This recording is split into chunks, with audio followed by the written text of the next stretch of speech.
This is the third book I made on the artist Joost Pauwaert. It's called The Apocalyptic Triumph Parade. Je parlerai le français plus tard, ik zal later in het Nederlands spreken. And the subtitle is Le Soleil d'Austerlitz. The Austerlitz sun, which refers to a battle in which Napoleon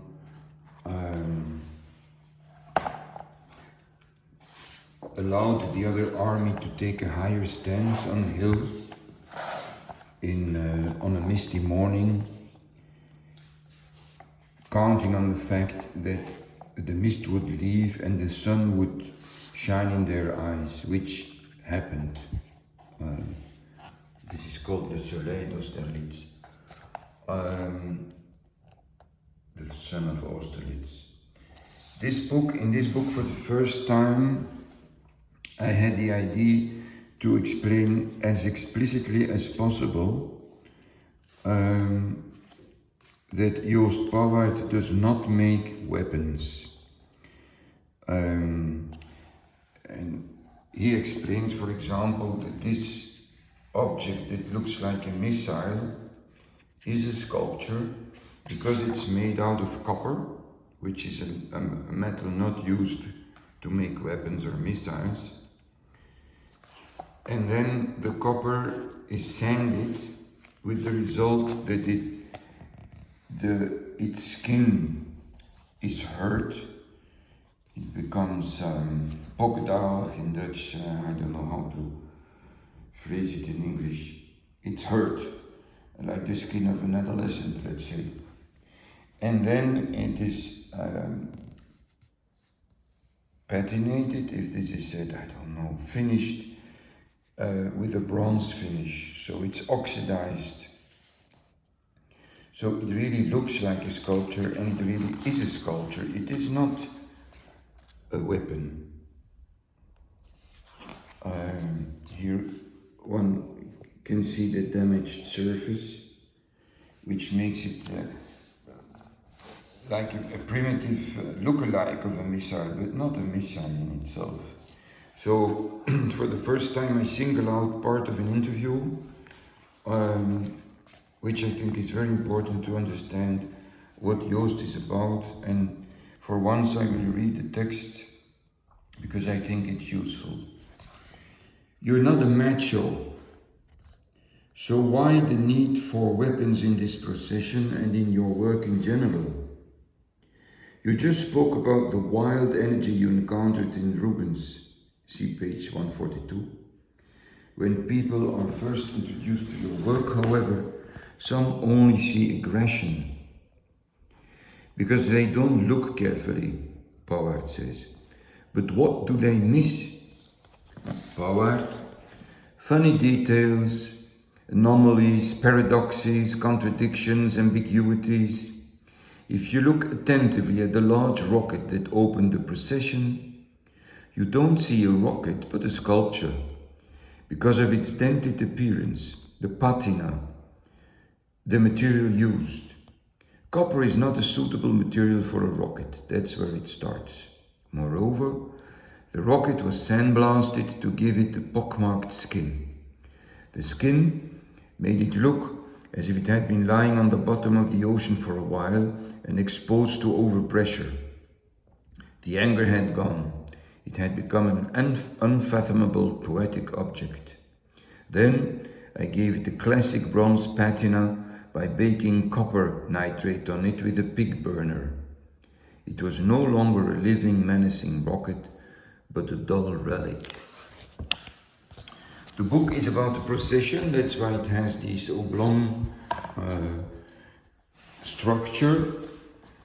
And the procession started with a missile pulled and pushed by several people. Sometimes smoke came out of it and created these apocalyptic landscapes in the middle of the city of Ghent. The book starts with some studio views. This is a sculpture of piled up small anvils made by Pauwaert's 3-year-old daughter, and he put a rabbit on top of it. You see here the boots of the soldier dolls made of polyurethane foam in these casts. His assistant Francois. A piano, gallows, a kind of drone-like sculpture, the doll of a soldier, many dolls of soldiers in the garden, a kind of copper bomb, a kiddie ride, a bell tower. Here they're welding a bell tower. Here Pauwaert buys a bell, 120 kilos bell hung in the bell tower. And here, this is the day of the procession. People are decorating the bell tower. This is my daughter Ona. She was invited to fill the balloons and hang them wherever she wanted. In the same manner, some 40 or 50 people were invited to participate without too clear instructions. The bell tower in itself had wheels that couldn't turn, so the people had really pulled very hard to make it shift direction.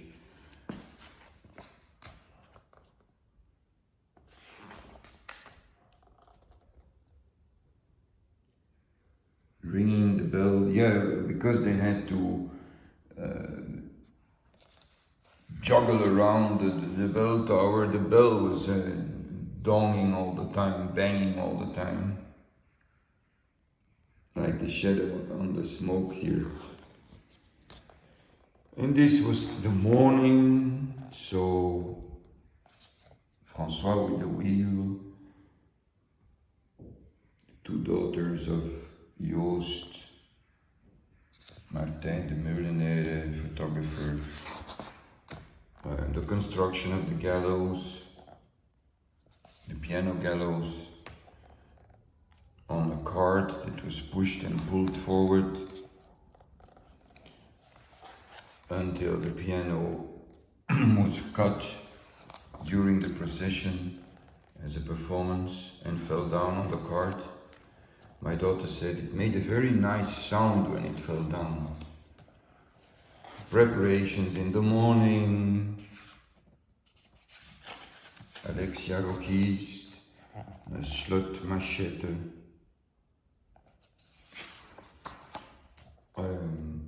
Many artists that participated, Willem Boel, painter and sculptor Willem Boel,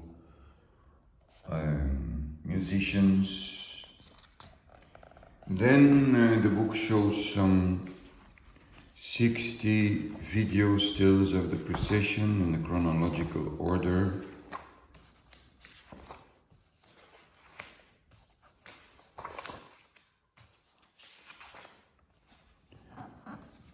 And it contains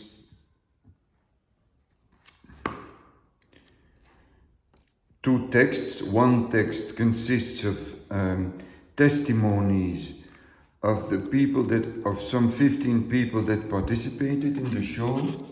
Rubens, the energy of Rubens.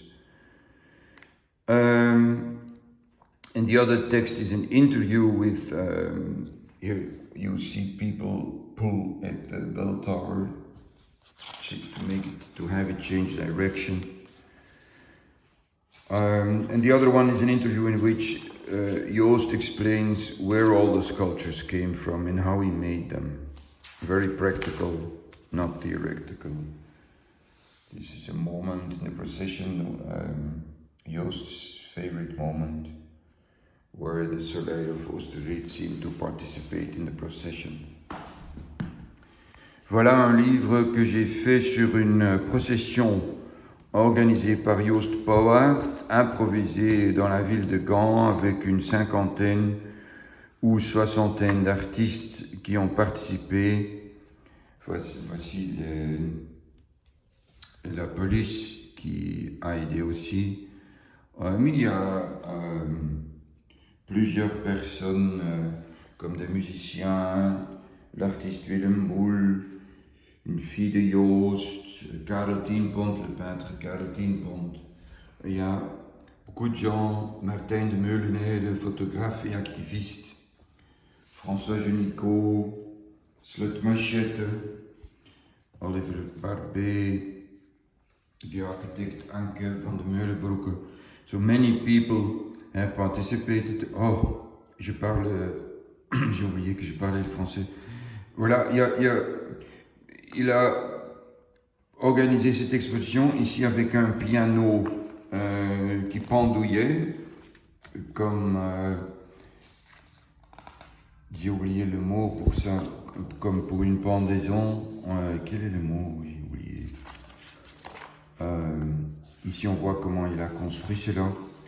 Le texte contient deux textes. Le livre contient deux textes. Un texte dans lequel 15 participants racontent leur expérience. Un autre texte, un entretien dans lequel Joost explique d'où lui sont venues les idées pour les sculptures et comment actuellement il a créé les sculptures. Et dans ce sens-là, je suis très heureux d'avoir incorporé pour la première fois un texte très clair qui explique pourquoi Joost Pauwaert ne fait pas des armes, mais des sculptures qui ressemblent à des armes. Je suis très heureux que je me suis souvenu à temps d'incorporer ça explicitement et dorénavant parce qu'il y a des malentendus là-dessus. On entend les clochers de l'église, ce qui est très approprié. Le livre est en 3 langues. Dit boek heb ik gemaakt, het is het derde boek dat ik heb gemaakt over de beeldhouwer Joost Pauwaert. En het is wat ze oblong noemen, langwerpig, horizontaal, omdat het over een processie gaat, een optocht die Joost Pauwaert heeft georganiseerd in Gent met zo'n 50 kunstenaars.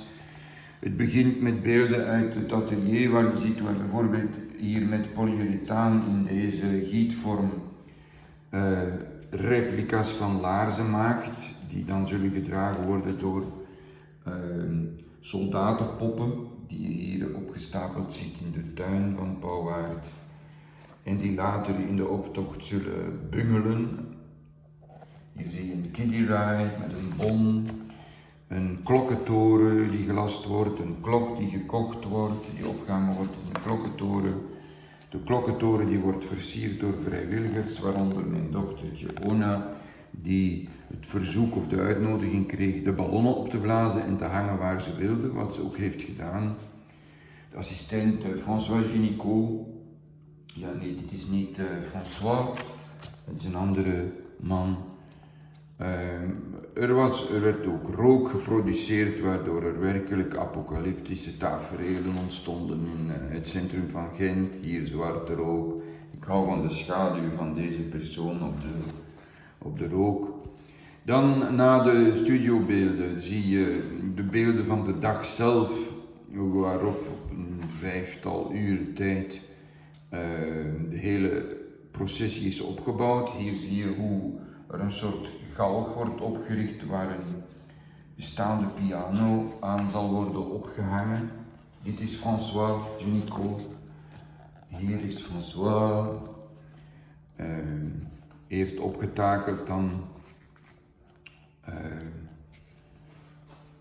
vastgemaakt met een touw dat zal worden doorgesneden. Hier mensen die, dames, waaronder Femke van den Bossen, die bommetjes aan elkaar knopen. En het boek bevat 2 teksten. 1 tekst bestaat uit 15 interviews met deelnemers die vertellen wat hun ervaringen waren, hoe ze de dag hebben beleefd. Onder andere Martijn de Meulenaire, fotograaf.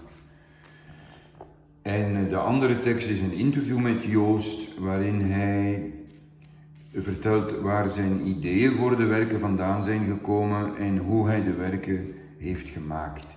Bijvoorbeeld legt hij uit, en ik ben blij dat ik die passage er heb uitgelicht om misverstanden uit de wereld te helpen, waarin hij uitlegt dat deze sculptuur die op een raket lijkt, gemaakt is van koper, terwijl raketten nooit van koper gemaakt worden, zoals je hier ziet. Dat die raket daarna gezandstraald is, waardoor ze een pokdalige huid heeft gekregen en daarna is gepatineerd met een, hier zie je die pokdalige huid, met een bronspatine, waardoor iemand die echt kijkt kan zien, ah ja, dit is een sculptuur, dit is geen raket, dit is geen verheerlijking van de oorlog of van wapens, het gaat hier om iets anders.